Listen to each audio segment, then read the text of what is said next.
தேர்வுக்கு தயாராகி கொண்டிருக்கும் அனைவருக்கும் வாகை சுடவா சேனல் சார்பில் வாழ்த்துக்களும் வணக்கங்களும். இன்றைய நமது வகுப்பு பொதுத்தமிழில் தமிழ் இலக்கணம், அதில் புணர்ச்சி புணர்ச்சி பற்றி நம்ம இந்த வகுப்பில் நம்ம பார்க்க போகிறோம். புணர்ச்சி அப்படின்னா என்னென்னா, நிலைமொழியும் வருமொழியும் சேரும்போது மாற்றமடைவது தான் புணர்ச்சி. நிலைமொழியும் வருமொழியும் புணரும்போது மாற்றமடைவது தான் புணர்ச்சின்னு சொல்கிறோம். அதுக்கு முன்னாடி நமக்கு நிலைமொழினா என்ன, வருமொழினா என்னங்கிறது முதல்ல நமக்கு தெரியணும். நிலைமொழினா என்னென்னா, சொற்களை நம்ம பிரிக்கும்போது முதலில் வரும் சொல் நிலைமொழி. ஒரு சொல்லை பிரிக்கிறோம் அப்படின்னா, உதாரணத்துக்கு தமிழ் மண் அப்படின்னு வச்சுக்கோங்களேன். தமிழ் கூட்டல் மண் பிரிக்கும்போது பிரிக்கும்போது முதல்ல வர்ற சொல் நிலைமொழி. வருமொழினா என்னென்னா, சொற்களை பிரிக்கும்போது இரண்டாவதாக வரும் சொல் வருமொழிங்கிறோம். அப்போ தமிழ் கூட்டல் மண்ணில் இரண்டாவதாக இருக்கிறது மண். இந்த மண் வருமொழி. அப்போ சொற்களை பிரிக்கும்போது முதலில் வரும் சொல் நிலைமொழி, இரண்டாவது வரும் சொல் வருமொழி. அடுத்தது புணர்ச்சியின் வகைகள். புணர்ச்சியின் வகைகள் 2 வகைப்படும். ஒன்று இயல்பு புணர்ச்சி, இன்னொன்று விகார புணர்ச்சி. புணர்ச்சியின் வகைகள் 2. ஒன்று இயல்பு புணர்ச்சி, இன்னொன்று விகார புணர்ச்சி. இயல்பு புணர்ச்சி அப்படின்னா என்னென்னா, நிலைமொழியும் வருமொழியும் சேரும்போது எவ்வித மாற்றமும் ஏற்படவில்லை எனில் அது இயல்பு புணர்ச்சி ஆகும். அதாவது நிலைமொழியும் வருமொழியும் சேரும்போது மாற்றம் ஏதும் நடக்கலைன்னா அதுக்கு பேர் என்ன? இயல்பு புணர்ச்சி. உதாரணத்துக்கு பாருங்கள், தமிழ் மண் அப்படிங்கிறப்ப இதை சேர்த்து எழுதுனா தமிழ் மண்ணே தான் எழுதுவோம். அப்போ எந்தவித மாற்றமும் நடக்கலை. அப்போ எந்தவித மாற்றமும் ஏற்படலைன்னா அதுதான் இயல்பு புணர்ச்சி. இயல்பு புணர்ச்சிக்கு எடுத்துக்காட்டு தமிழ் மண், வாழை மரம். தமிழ் மண்ணை பிரிங்க, தமிழ் கூட்டல் மண். அப்போ நிலைமொழி வருமொழி ரெண்டும் சேர்ந்து தமிழ் மண்ணு நம்ம அப்படியே எழுதுவோம். அப்போ மாற்றங்கள் நடக்கலை. அதே மாதிரி வாழை மரம், வாழை கூட்டல் மரம். வாழை நிலைமொழி, மரம் வருமொழி, இரண்டும் புணரும்போது அதே மாதிரி வாழை மரம்னு தான் வரும். எவ்வித மாற்றமும் நடக்காது. அதாவது புணரும்போது இயல்பாக புணர்ந்தால் அது இயல்பு புணர்ச்சி. புணர்ச்சியினுடைய 2வது வகை விகார புணர்ச்சி. விகார புணர்ச்சி என்னென்னா, நிலைமொழியும் வருமொழியும் சேரும்போது, அதாவது புணரும்போது நிலைமொழியும் வருமொழியும் சேரும்போது மாற்றம் ஏதும் ஏற்படுமானால் அது விகார புணர்ச்சியாகும். ஏதாவது ஒரு மாற்றம் நடந்ததுன்னா அது விகார புணர்ச்சி. நிலைமொழியும் வருமொழியும் சேரும்போது இடையில ஏதோ ஒரு மாற்றம் நடந்தால் அதற்கு பேர் தான் என்னது? விகார புணர்ச்சி. இந்த விகார புணர்ச்சி 3 வகையாக பிரிக்கலாம். 3 வகை விகார புணர்ச்சி இருக்குது. ஒன்று தோன்றல், திரிதல், கெடுதல். விகார புணர்ச்சி எத்தனை வகை? 3 வகை. புணர்ச்சி எத்தனை வகைன்னு கேட்டால் 2ன்னு தான் நம்ம சொல்லணும். இயல்பு புணர்ச்சி, விகார புணர்ச்சி. விகார புணர்ச்சி எத்தனை வகைன்னு கேட்டால் தான் நம்ம 3 வகைன்னு சொல்லணும். தோன்றல், திரிதல், கெடுதல். நிலைமொழியும் வருமொழியும் தோன்றல். முதல்ல தோன்றல் பற்றி பார்க்குறோம். தோன்றல் அப்படிங்கிறது என்னென்னா, நிலைமொழியும் வருமொழியும் சேரும்போது புணரும்போது புதிதாக ஒரு எழுத்து தோன்றும். நிலைமொழியும் வருமொழியும் சேரும்போது புதிதாக ஒரு எழுத்து தோன்றுனா அதுதான் தோன்றல் அப்படின்னு சொல்லுவோம். இங்கே பாருங்கள், திரு கூட்டல் குரல். திருங்கிறது என்ன? நிலைமொழி. வருங்கிறது வருமொழி. ரெண்டுக்கு இடையில் இக்குன்னு ஒரு எழுத்து தோன்றுறது. அப்போது தோன்றல் விதி என நிலைமொழிக்கும் வருமொழிக்கும் இடையில் ஏதேனும் ஒரு எழுத்து புதிதாக தோன்றினால் அதுதான் தோன்றல். 2வது வகை திரிதல். திரிதல் அப்படின்னா, நிலைமொழியும் வருமொழியும் சேரும்போது ஓர் எழுத்து பிரிதோர் எழுத்தாக மாறுவது. ஒரு எழுத்து என்னவா மாறும்? இன்னொரு எழுத்தாக மாறிடும். அதுதான் திரிதல். திரிஞ்சு போகிறது. இப்போ பாருங்கள், நிலைமொழி பல், வருமொழி பொடி. அப்போது நிலைமொழியும் வருமொழியும் சேரும்போது ஓர் எழுத்து பிரிதோர் எழுத்து. அப்போ இந்த இல்லை என்னவா இற்றா மாறிச்சு. அப்போ நிலைமொழியும் வருமொழியும் சேரும்போது ஓர் எழுத்து பிரிதோர் எழுத்தாக மாறினால் அதுக்கு பேர் திரிதல் புணர்ச்சி. விகார புணர்ச்சியின் 3வது வகை கெடுதல் அப்படிங்கிற புணர்ச்சி. கெடுதல் என்னென்னா, நிலைமொழியும் வருமொழியும் சேரும்போது ஓர் எழுத்து கெட்டு மறைவது. எப்படி? ஒரு எழுத்து மறைஞ்சிரும். இப்போ உதாரணத்துக்கு பாருங்கள், மரம் கூட்டல் வேர். இந்த மரம்ங்கிறது நிலைமொழி, வேருங்கிறது வருமொழி. இந்த 2 நிலைமொழியும் வருமொழியும் சேரும்போது இம்முங்கிற எழுத்து கெட்டு அழிஞ்சிருது.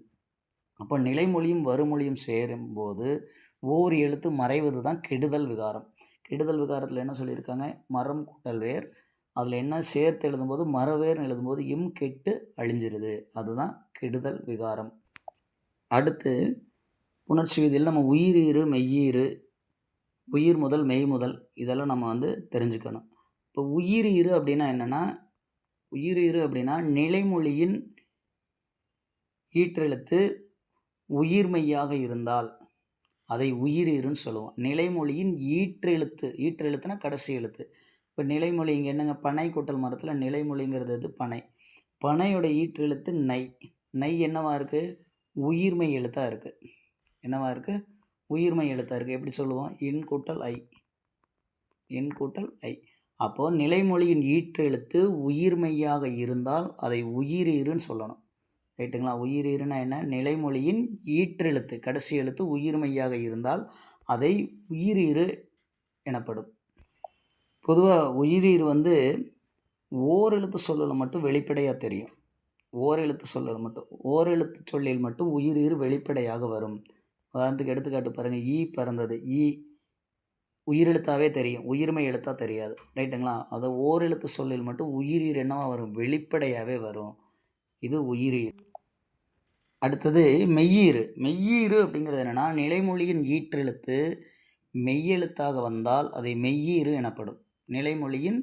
நிலைமொழிங்கிறது பொன் கூட்டல் வளையல். இது நிலைமொழி இது பொன், வருமொழி வளையல். நிலைமொழியின் ஈற்றெழுத்து என்ன? பொன்னில் இன். இன்னுங்கிறது என்ன எழுத்து? மெய்யெழுத்து. அப்போது நிலைமொழியின் ஈற்றெழுத்து மெய்யெழுத்தாக இருந்தால் அதை மெய்யீறு எனப்படும்.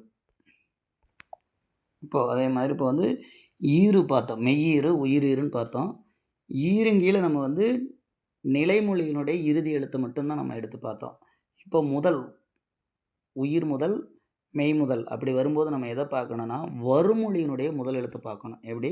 உயிர் முதல் அப்படின்னா என்னென்னா, வருமொழியின் முதல் எழுத்து உயிராக வந்தால் உயிர் முதல் அப்படின்னு சொல்லுவான். இங்கே பாருங்கள், கண் அழகு. கண் அழகு. கண்ணுங்கிறது நிலைமொழி, அழகுங்கிறது வருமொழி. நம்ம விதி என்ன சொல்லுது? வருமொழியின் முதல் எழுத்து உயிராக இருந்தால், வருமொழியின் முதல் எழுத்து ஆ. ஆ என்னவா இருக்குது? உயிராக இருக்குது. உயிராக இருக்கிறதுனால இது உயிர் முதல். ரைட்டுங்களா? இது வருமொழியினுடைய முதல் எழுத்தை பார்க்கணும். வருமொழியின் முதல் எழுத்து உயிராக வந்தால் உயிர் முதல் அப்படின்னு சொல்லுவோம். ரைட்டுங்களா?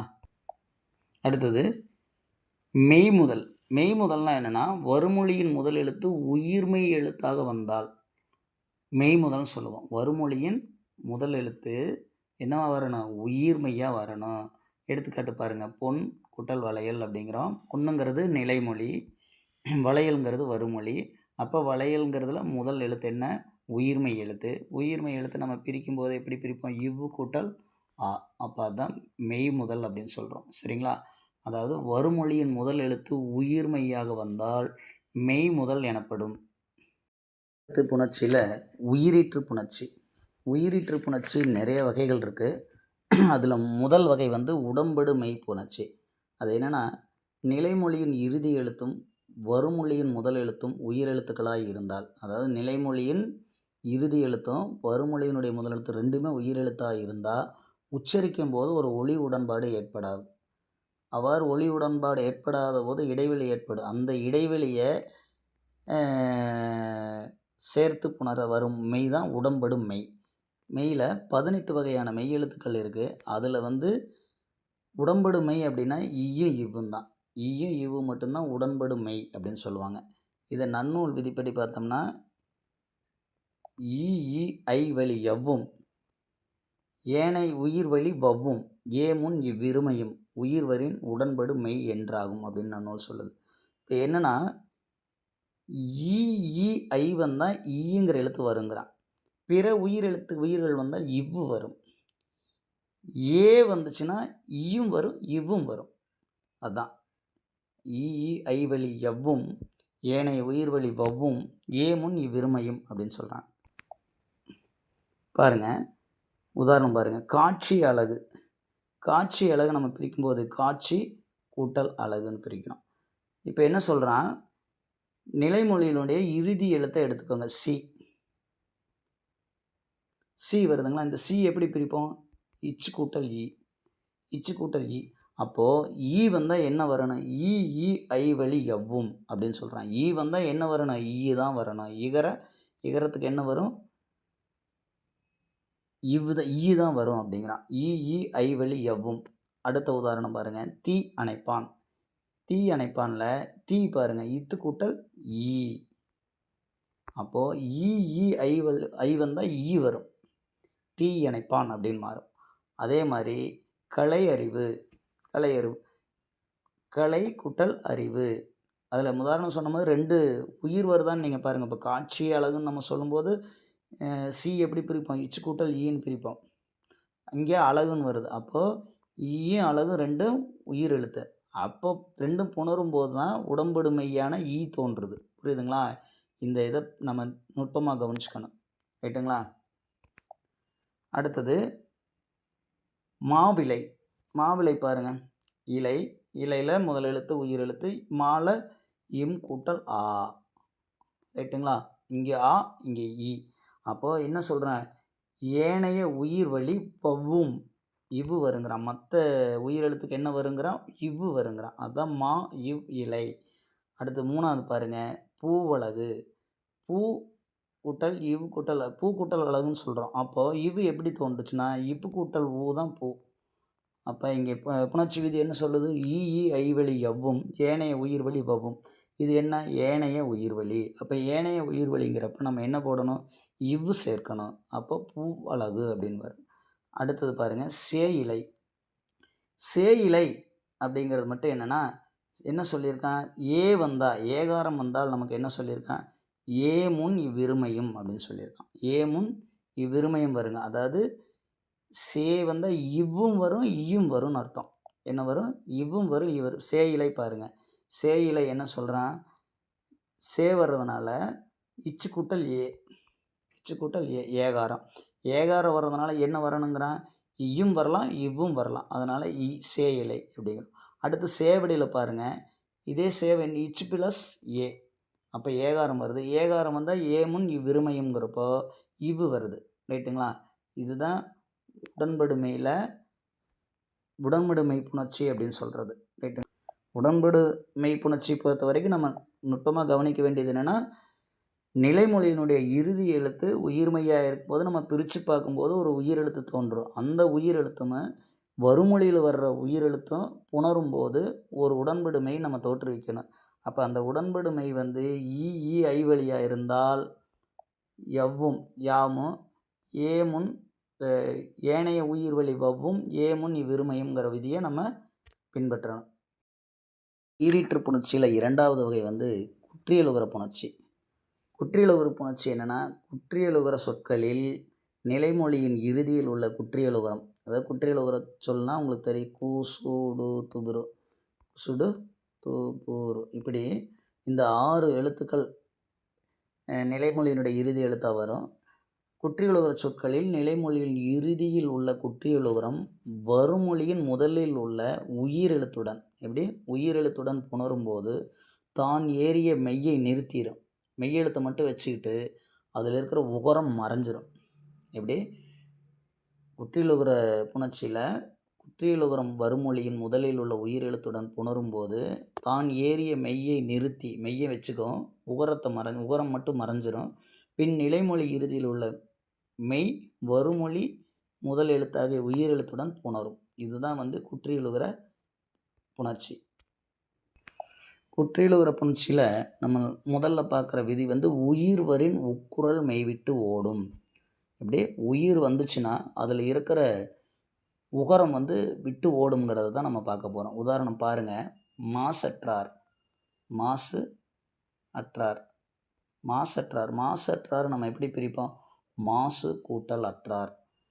அப்போ இங்கே ரூல் என்ன, விதி என்ன சொல்லுது? உயிர்வரின் உக்குரல் மெய்விட்டு ஓடும். உயிர்னா எது?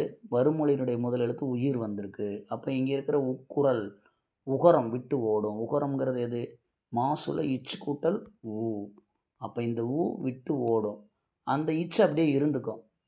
உயிர்வரின் உக்குரல் மெய்விட்டோடும் என்னும் விதிப்படி ஊ மறைஞ்சிரும். ரைட்டுங்களா? அதுக்கப்புறம் மாச் அற்றார்னு வரும். மாச் அற்றார் வரும். அப்போ இதை அப்படியே படிக்க முடியாதுல்ல, அப்படியே புணர முடியாதுல்ல. அப்போ மாச் அற்றார் எப்படின்னா இச்சு கூட்டல் ஆ. இச்சு கூட்டலா என்னவா மாறும்? சாவா மாறும். அப்போ மாசற்றார். இது என்ன விதினா, உடல் மேல் உயிர் வந்து ஒன்றுவது இயல்பே அப்படிங்கிற விதிப்படி மாசற்றார்னு மாறிடுது. குற்றியலுகர் புணர்ச்சியில் 2வது விதி என்னன்னா, நெடிலோடு உயிர் தொடர் குற்றியல் உகரங்களுள் ரா ஒற்று இரட்டும் வேற்றுமை மிகவே. நெடிலோடு உயிர் தொடர் குற்றியல் உகரங்கள் ரா ஒற்று இரட்டும் வேற்றுமை மிகவே அப்படின்னு சொல்லுது. இது என்னன்னு பார்ப்போம். அதாவது என்னன்னா, இட்டு இற்று இந்த இருமை ஊர்ந்து வந்த நெடில் தொடர் உயிர் தொடர் குற்றியலுடங்கள் இட்டு இற்று அப்படிங்கிற இரு மெய்களோடு ஊர்ந்து வரும் நெடில் தொடர் உயிர் தொடர் குற்றியல் உரங்கள் வருமொழியோடு சேரும்போது ஒற்று இரட்டித்து புணருங்கிறான். ஒற்று எப்படி புணரும்? இரட்டித்து புணரும் அப்படின்னு சொல்கிறான். அது எப்படின்னு பார்ப்போம். பாருங்க, வீடு கூட்டல் தோட்டம், ரைட்டுங்களா? வீடு கூட்டல் தோட்டம் என்ன சொல்லியிருக்கான்? நெடிலோடு உயிர் தொடர் குற்றியல் உரங்கள் ரா ஒற்று இரட்டும். ஒற்று என்ன பண்ணு? இரட்டுங்கிறான். என்ன இரட்டு? டா இருக்கு இல்லையா? டா வந்து இரட்டும். இங்கே டா என்ன? டூங்கிற எழுத்தை தான் என்ன பண்ணுறான்? வீடு கூட்டல் தோட்டத்தை வீட்டு தோட்டம் அப்படின்னு சொல்லி 2 முறை வர்றது. 2 முறை வர்றது தான் என்ன சொல்கிறான்? ஒற்று இரட்டும் அப்படிங்கிறான். ஒற்று இரட்டும். அதே மாதிரி காடு கூட்டல் மரம், அது என்ன? காடு. அப்போ காடுக்கான ஒற்று எது? டூக்கான ஒற்று இட்டு. அப்போ காட்டு மரம். அதே மாதிரி முரட்டு காலை, அதை எப்படி சொல்கிறோம்? முரடு கூட்டல் காலை. டூவுக்கு ஒற்று எது? இட்டு. அப்போ முரட்டு காலை. பகடு வாழ்க்கை, ரைட்டுங்களா? அதை நினச்சோம்னா பகட்டு வாழ்க்கை. டூக்கு ஒற்று இற்று. இது வந்து இட்டுக்கான ஒற்று நம்ம பார்த்தோம். இப்போ இற்றுக்கான பார்க்கணும். சோறு கூட்டல் பானை, சோற்றுப்பானை. ரூக்கு ஒற்று எது? இற்று. ஆறு கூட்டல் நீர் ஆற்று நீர். ரூக்கு ஒற்று எது? இற்று. வயிறு கூட்டல் பசி வயிற்று பசி, அதுக்கு ஒற்று எது? இற்று. இப்படி ரா வந்தால் மட்டும் அதனுடைய ஒற்று வந்து இரட்டும்னு சொல்கிறான். இதுதான் வந்து நெடிலோடு உயிர் தொடர் குற்றியல் உகரங்களுள் ரா ஒற்று இரட்டும் வேற்றுமை மிகவே அப்படிங்கிற விதி. உயிரீற்று புணர்ச்சியில் அடுத்த வகை முற்றியல் உகர புணர்ச்சி. முற்றியல் உகரம்னா என்னென்னா, குற்றியல் உகரம் அல்லாதது தான் முற்றியல் உகரம். குற்றியல் உகரங்கிறது நீங்கள் சின்ன வகுப்புகளில் படிச்சிருப்பீங்க, குசுடு துபுரு. அதுலேயும் குறிப்பாக வந்து முற்றியல் உகரங்கிறது என்னென்னா, குற்றியல் உகரம் அல்லாத முற்றியல் உகரம்னு சொல்கிறோம். அதாவது நிலைமொழியின் இறுதியில் உள்ள முற்றியல் உகரம் குற்றியல் உகரத்தைப் போலவே தான் ஏறிய மெய்யை நிறுத்தி உகரம் மறையும். பின் நிலைமொழி இறுதியில் உள்ள மெய் வருமொழி முதல் எழுத்தாகிய உயிர் எழுத்துடன் புணரும் அப்படிங்கிறான். என்ன சொல்கிறாங்க?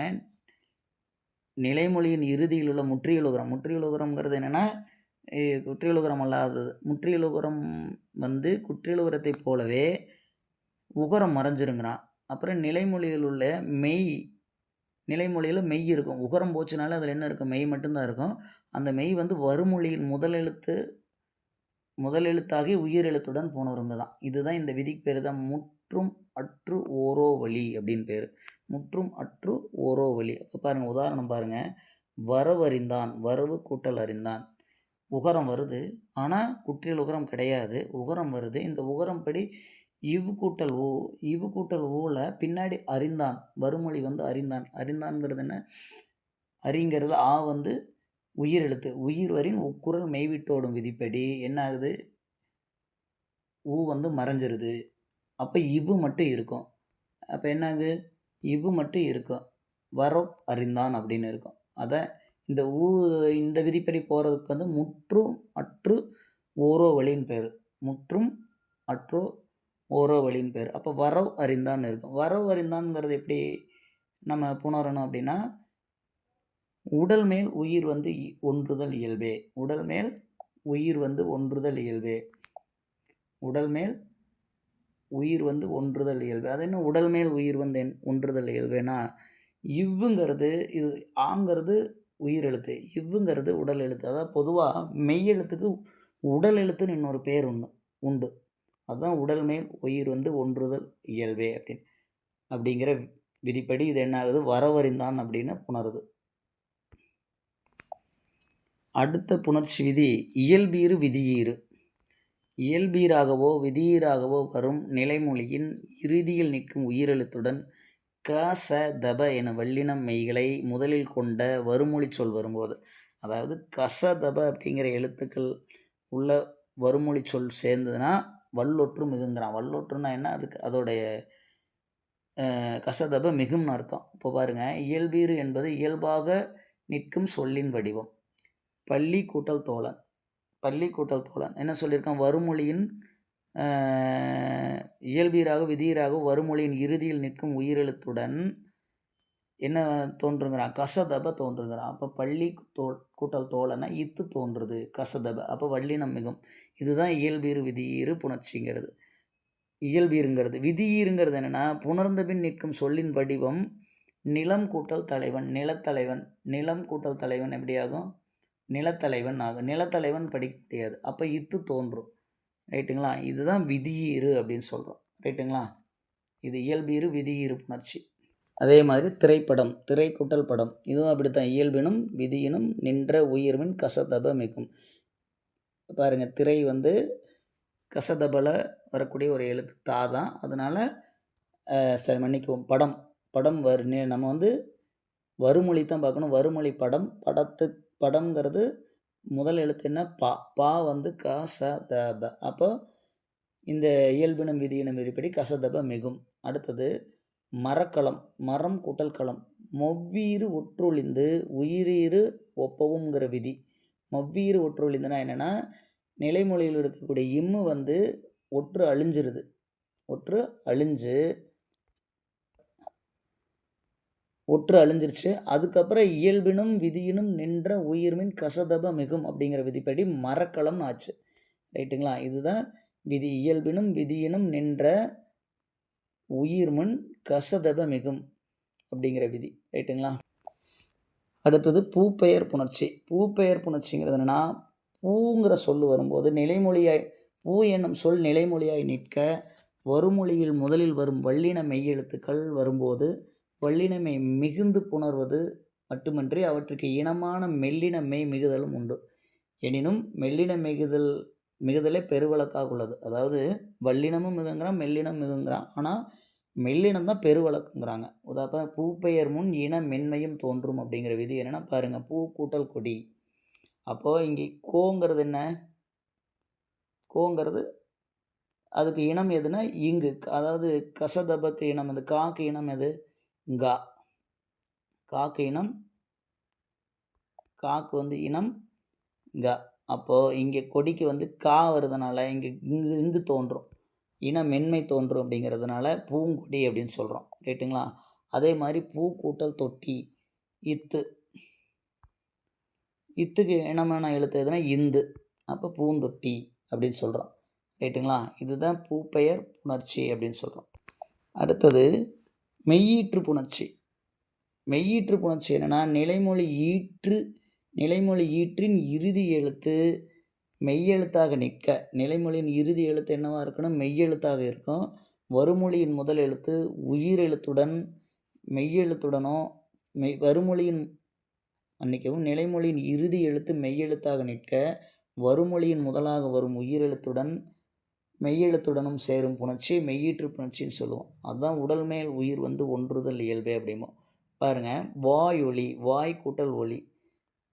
ஈங்கிறது என்ன? மெய்யெழுத்து. ஓங்கிறது உயிரெழுத்து. நான் ஏற்கனவே மெய்யெழுத்தை வந்து நம்ம என்ன சொல்லியிருக்கோம்? உடல் எழுத்துன்னு சொல்லலாம். அதுதான் இந்த உடல் மேல் எதுங்க? இந்த உடல் மேல் உயிர் வந்து ஒன்றுதல் இயல்பே, சேர்றது இயல்புங்கிறான். அதுதான் மெய்யீற்று புணர்ச்சி. ரைட்டுங்களா? அடுத்த புணர்ச்சி தனிக்குறில் முன் ஒற்று புணர்ச்சி. அதாவது விதி என்னென்னா, தனிக்குறில் முன் ஒற்று உயிர் வரின் இரட்டும் அப்படின்னு சொல்கிறான். நிலைமொழி தனிக்குறில் சார்ந்த மெய்யெழுத்தாக நின்று வருமொழியின் முதல் எழுத்து உயிரெழுத்தாக இருப்பின் நிலைமொழி ஒற்று இரட்டுங்கிறான். விதி என்ன சொல்லுது பாருங்கள். உதாரணம் பாருங்கள், கல் அதர். கல் அப்படின்னு என்னென்னா, கல் கூட்டல் அதர்னு பிரிக்கலாம். தனிக்குறில் சார்ந்த மெய்யெழுத்தாக நிற்கிது. நிலைமொழி என்னவா நிற்கிது? மெய்யெழுத்தாக நிற்கிது. ஆனால் விதி அடுத்து என்ன சொல்கிறான்? வருமொழியின் முதல் எழுத்து உயிரெழுத்தாக இருந்தால் என்ன சொல்கிறான்? நிலைமொழி ஒற்று இரட்டுங்கிறான். நிலைமொழியின் ஒற்று என்ன? இல். இல் இரட்டும். அப்போ இன்னொரு இல் வரும். இன்னொரு இல் வரும். அப்போ கல் கா இல் இல் ப்ளஸ் அதர்னு வரும். அப்போ அதுக்கப்புறம் அது என்னென்னா உடல் மேல் உயிர் வந்து ஒன்றுதல் இயல்பைப்படி கல் அதர் அப்படின்னு மாறிடும். ரைட்டுங்களா? இதுதான் வந்து தனிக்குறில் முன் ஒற்று புணர்ச்சி.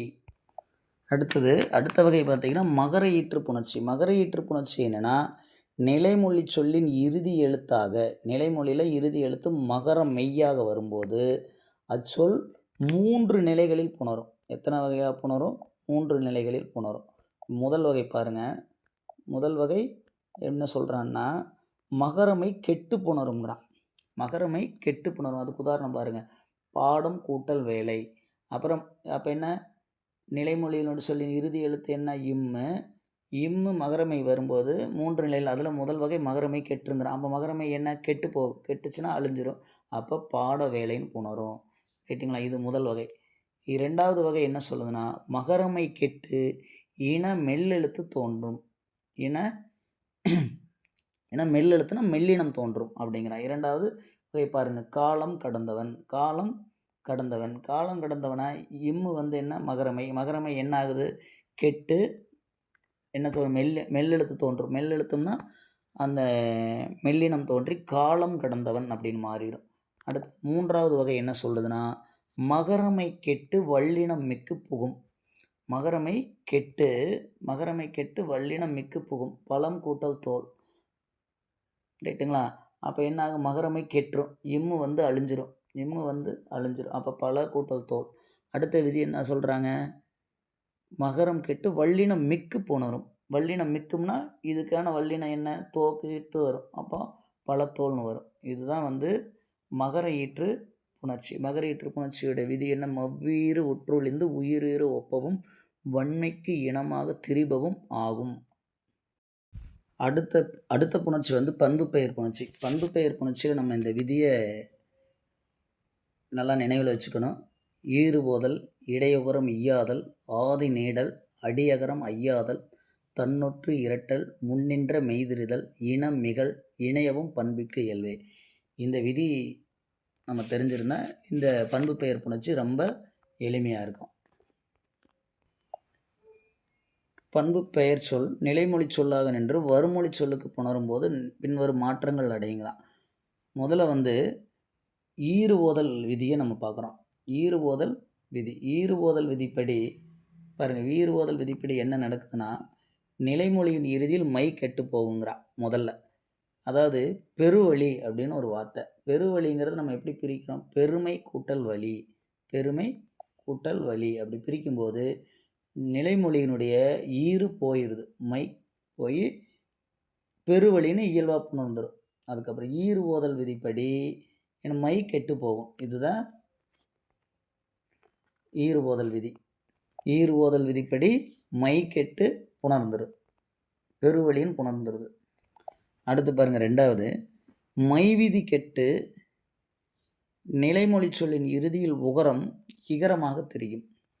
மைவிகுதி கெட்டு நிலைமொழி சொல்லில் இறுதியில் இருக்கிற உகரம் இகரமாக தெரியுங்கிறான். உகரம்னா ஊங்கிற எழுத்து ஈங்கிற எழுத்தாக மாறிடும். அதுதான், வேறு ஒன்றும் கிடையாது. பாருங்கள். பெரியன்ல என்ன சொல்கிறாங்க? பெருமை கூட்டல் அன். அப்போ என்ன ஆகுது? ஈறுபோதல் விதிப்படி மை கெட்டு போகுது. ஈறுபோதல் விதிப்படி மை கெட்டு பெரு கூட்டல் அண்ணுன்னு ஆகிடுது. அப்புறம் ரூங்கிறது என்ன? இடை உகரம் ஈயாதல் அப்படிங்கிற விதிப்படி இந்த ரூ வந்து ரீயா மாறி பெரி கூட்டல் அண்ணுன்னு வந்துடுது. புரியுதுங்களா? அப்போது முதல்ல பெரியன்னு பாருங்கள். பெருமை கூட்டல் அண்ணு. மை என்ன ஆகுது? ஈறுபோதல் விதிப்படி மை கெட்டுருது. அப்புறம் பெரு கூட்டல் அண்ணுன்னு ஆகிடுது. பெரு கூட்டல் அண்ணு என்ன ஆகுது? இடை உகரம்னா ஊங்கிற எழுத்து. ரூங்கிறதுல இரு கூட்டல் ஊ எடுத்துகிட்டா இரு மட்டும் இருக்கும். அப்போ அது கூட இடை உகரம் ஈயாயிரும். உகரம் ரூ வந்து ரீயா மாறிடும். பெரி கூட்டல் அன். அப்போ உடன்படுமை என்ன ஆகுது? ஈ தோன்றுது. அப்புறம் பெரி கூட்டல் ஈ கூட்டல் அன். அதுக்கப்புறம் ஃபைனலாக உடல் மேல் உயிர் வந்து ஒன்றுதல் இயல்பே அப்படிங்கிற விதிப்படி பெரியன் அப்படின்னு புணர்ந்துருது. அடுத்து மூணாவது மைவிதி கெட்டு நிலைமொழி சொல்லின் முதலில் உள்ள குறில் எழுத்து நெடில் எழுத்தாய் மாறும். ரைட்டுங்களா?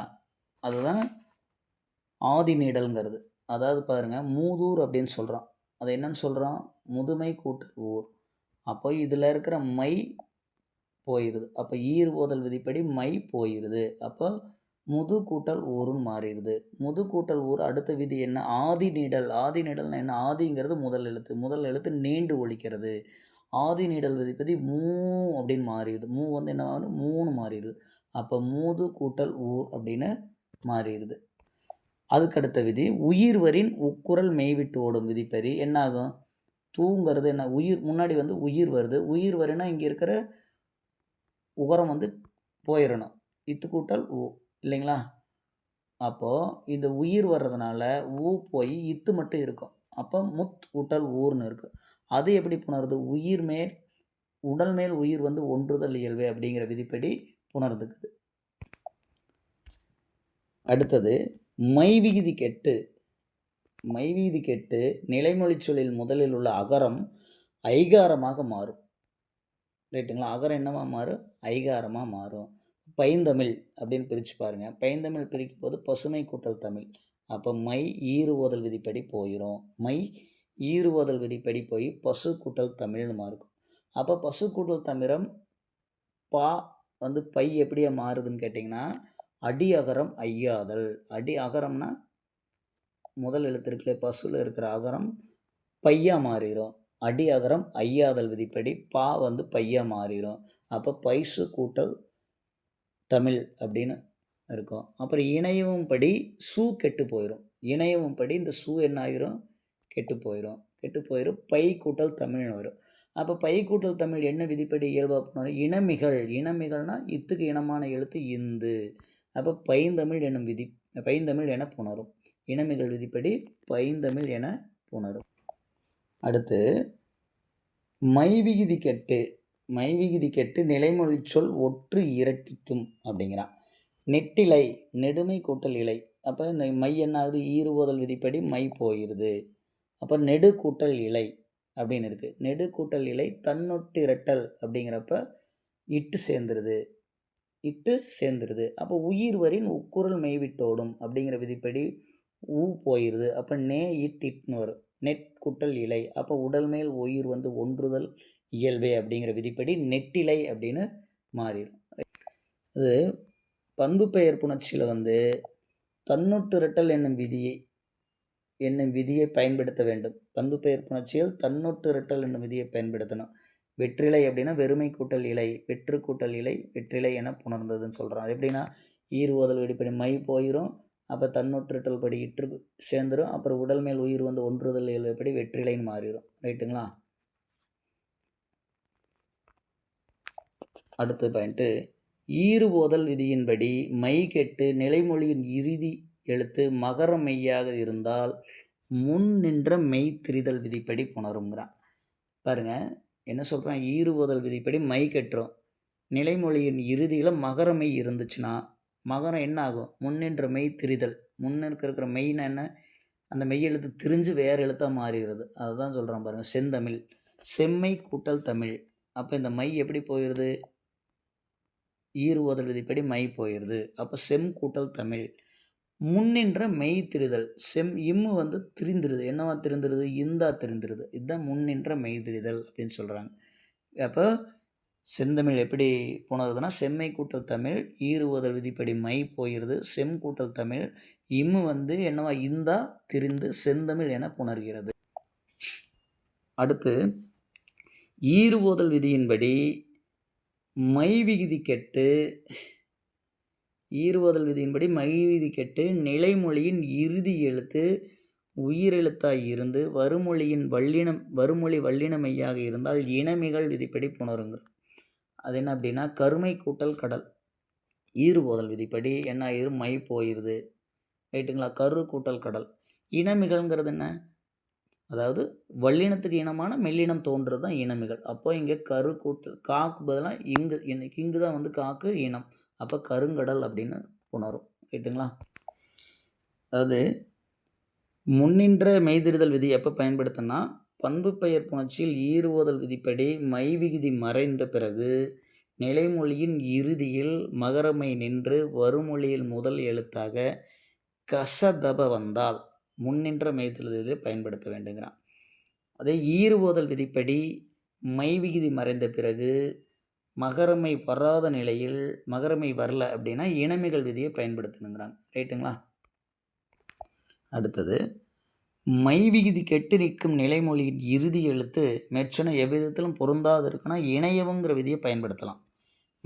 மை விகுதி கெட்டு நிற்கும் நிலைமொழியின் மை விகுதி கெட்டு நிற்கிறதுல நிலைமொழி அதனுடைய இறுதி எழுத்து மேற்சொன்ன எந்த விதியிலையுமே நமக்கு பொருந்தலைன்னா இணையவுங்கிற விதியை பயன்படுத்தலாம். அது எப்படின்னா பசுமை கூட்டல் தளிர் மை என்னாகும் ஈறுவோதல் விதிப்படி மை கெட்டுரும்.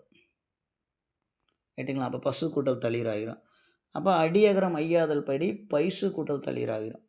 அப்போ என்ன பைசு தளிரை இணையவுங்கிற விதிப்படி இப்போ இணையவுங்கிற பைசு தளிர்னு இணைஞ்சிரும். அதுக்கப்புறம் அது இனமிகள் விதிப்படி இந்து தோன்றும். அதாவது தாக்கு இனமான மெல்லினம் எதுனா இந்து. அதனால் இனமிகள் விதிப்படி தோன்றும். இந்த புணர்ச்சி விதி வகுப்பு பயனுள்ளதாக இருக்குன்னு நம்புகிறேன்.